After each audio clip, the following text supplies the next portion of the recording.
नमस्कार काका. नमस्कार नमस्कार. कुठून आलात? मी मुंबईला आलेलो आहे. अच्छा. हा, नाव सांगा सर तुमचं. माझं नाव शेख युसुफ. हा? शेख युसुफ. हा, काय त्रास होता तुम्हाला? मला त्रास मानेमध्ये त्रास होत होता, पायामध्ये त्रास होत होता. हा. हा, आणि चक्कर पण चक्कर पण येत होते, मला घबराट पण होत होती. हा, आता आपली दुसरी सेकंड. आता माझी दुसरी वेळ आहे. दुसऱ्या वेळेत मला तकरीबन नाही म्हणलं तरी आता 80% मला फरक पडलेला आहे. चक्कर कमी झाली. चक्कर कमी झाले. मानपाट पण. हा. याच्यात दवाखाने काय केले सर? हा, दवाखाने काय केले होते म्हटलं? दवाखान्याचे एक्सरे वगैरे सगळे काढले होते. इंजेक्शन घेतले, गोळ्या खाल्ल्या, पण त्याच्यानं काही मला काही फरक नाही पडला. नाही, बस तुमच्या औषधाने मला एकदम फरक पडला. आणि आता एकदम मानेमध्ये बी एकदम चांगलं वाटतं. हा, आणि अंग पण एकदम असं हलका हलका वाटतं. हलका हलका वाटतं. तुम्हाला हे कसं कळलं सर? हे मी युट्यूबवर पाहिलं होतं तुमचं.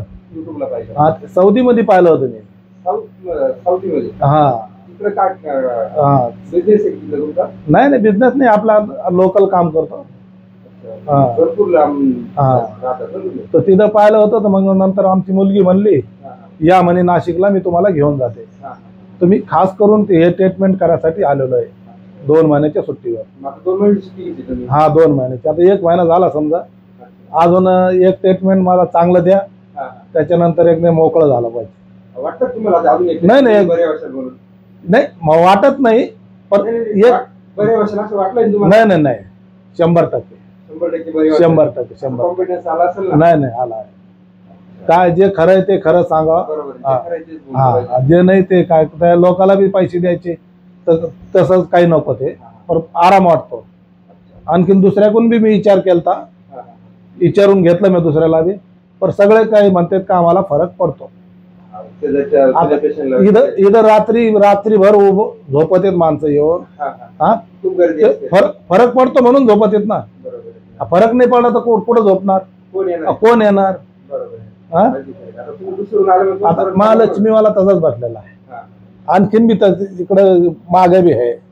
पण काय जिथं फरक पडतो तिथं माणूस थांबतो. आता कालच्या धरून आलेलो आहे मी, रातभर इकडे झोपलो. आजींना पण चालता येत नव्हतं मागच्या वेळेस? काहीच नव्हतं चालता येत. आजींना पण चालता येत नव्हतं मागच्या वेळेस ना? काहीच नव्हतं चालता येत. आजीचं नाव जिजाबाई दत्तात्रय जाधव. वय साधारण 80च्या जवळपास आहे. दुसरी सेटिंग आहे आता. हा, पहिल्या सेटिंगला साधारण 50-60% फरक पडलाय. कारण 75-80च्या जवळपास 80च्या वय आहे. दवाखाने केलं 3 आठवडा आम्ही उचलून बैठून लवगेला म्हणलं तरी उचलूनच न्यावायचं, संडासला म्हणलं तरी उचलूनच न्यावं लागायचं. एवढी परिस्थिती. मग मी तुमचा या कार्यक्रम युट्यूबवर पाहिला. ऍक्च्युली मी दवाखान्यात ऍडमिट करणे अगोदर आणायला पाहिजे होतं, पण दवाखान्यात ऍडमिट केल्यानंतर पण तिथं मी 70-80 हजार रुपये घालून काहीच बेनिफिट नाही. त्याच्यानंतर मग म्हणलं आता शेवटचा पर्याय म्हणलं काय का असं, शेवटी तिचं नशीब म्हणून हे मी तुमच्याकडे आणलं घेऊन. तर पहिल्या ह्याच्यातच 50-60% फरक पडलाय. आता ही दुसरी ट्रीटमेंट आहे. हा, तुमच्या तिकडल्या पेशंटला काय सांगू इच्छिता?